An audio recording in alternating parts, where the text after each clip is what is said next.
Hi everyone, Catherine here from Inky Fingered Cat. I have just done this whole intro, but it was just me rambling for 4 minutes, so I've just stopped that. I'm going to start again. Today, Christmas in July, day 11. We are on Magic of the Season. I have picked out a stamp set with coordinating dies. I have not decided on a colour scheme. I've not decided what I'm making yet. I am currently looking at an incredibly messy desk. Because I haven't actually crafted for a few days and things have just piled up. I've still got the stuff that I filmed as a craft haul video a few days ago, which went up on the channel on the 1st of July. I've still got loads of design team stuff. It's just chaos on this desk. So, yeah, I don't quite know what I'm going to make today. But we'll make something and it'll be fun and we'll enjoy it. So for those who are here for the first time, welcome to my channel. I am Catherine.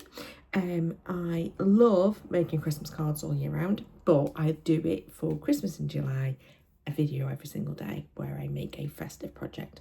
I do film ahead of schedule where possible, not always possible, but where possible. So I'm filming this on the 3rd of July for day 11. So I'm about a week ahead to schedule. So that's comfortable. And yeah, so far first couple of videos have been up and they seem to have been well received, so I am very happy. If you are one of the people that's watching who is not already a subscriber, please subscribe because you will want to see what's coming, because there'll be loads of videos coming.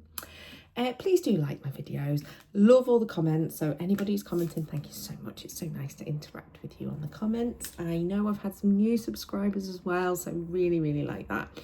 It's lovely. It's lovely to see the number go up. It's not like I'm never going to be Jennifer Maguire, because I'm not Jennifer Maguire.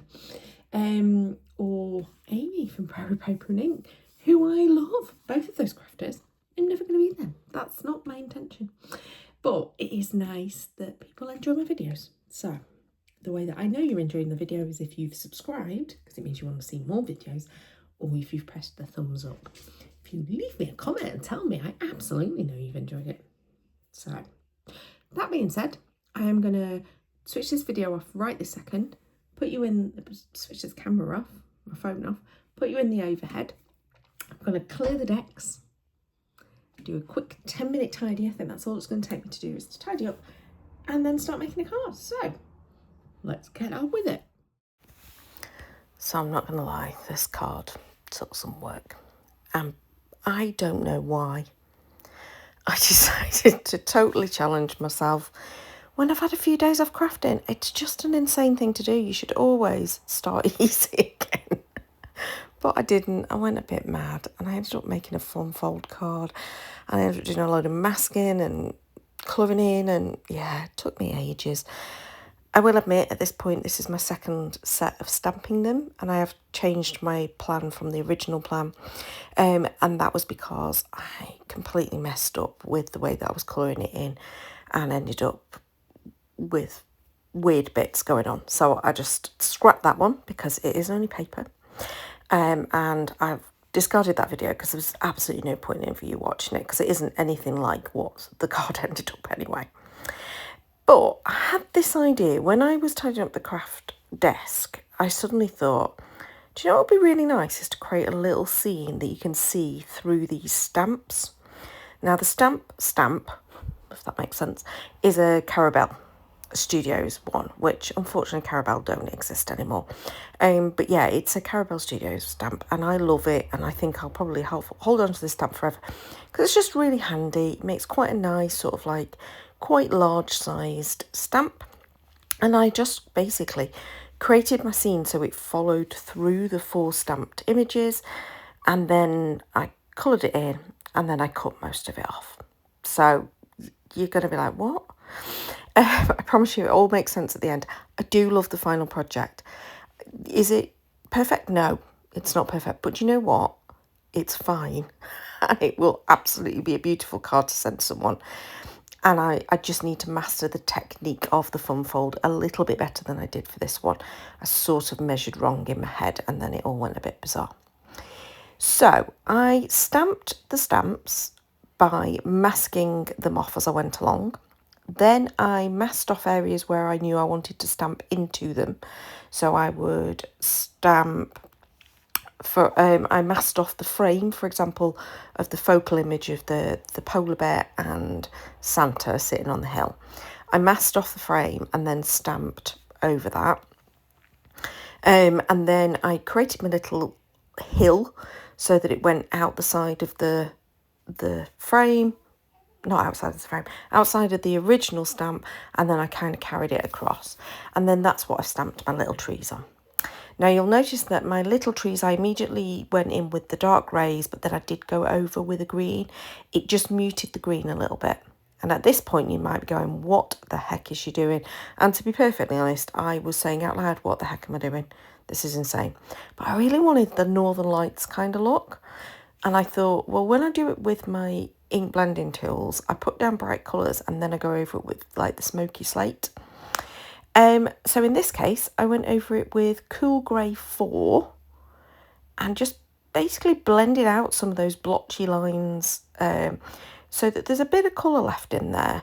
It does look a bit of a mess at the beginning, but by the end it looks all right, I promise. So as I said, going over it with the Cool Grey 4, going round all my little images. My little Santa, he has been coloured with just on the red bits, but with dark cherry cobbler. Again, I wanted it to be kind of dark because it's a nighttime scene, so you've not got bright colours going on. You've got dark colours going on, so that's the reason why I went over the trees with the grey first, but then went in with the colour green over the top of it, and it just keeps them quite dark. As I say, can you see most of this on the final card now? You can see the central two stamped images.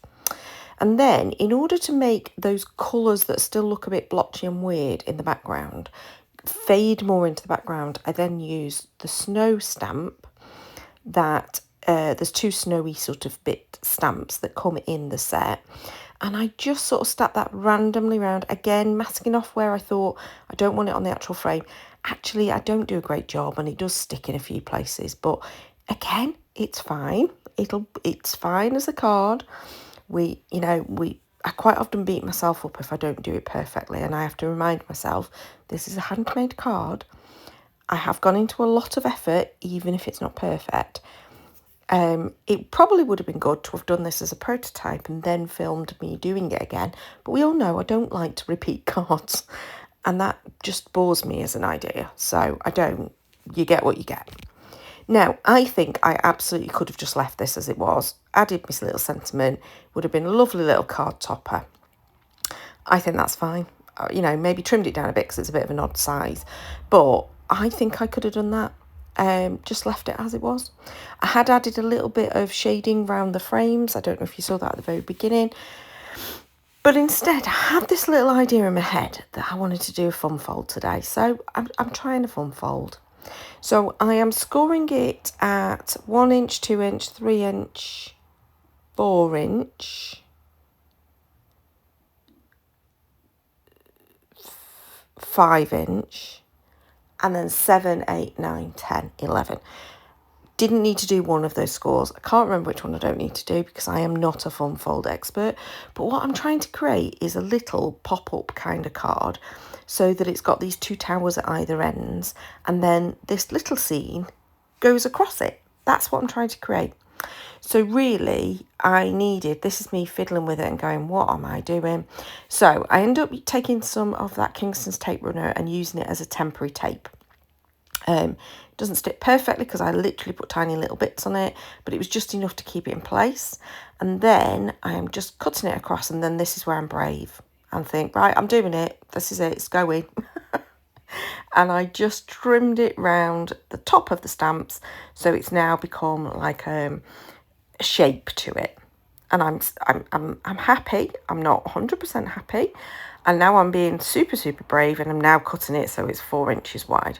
And that is then going to sit across my bridge. But I decided I needed to do something now to the background of this card. I tell you, I don't know why I decided to challenge myself so much, but I did. So I'm taking that snow stamp that I used earlier. I am just sporadically stamping it down all across the top of the grey cardstock that I had scored already.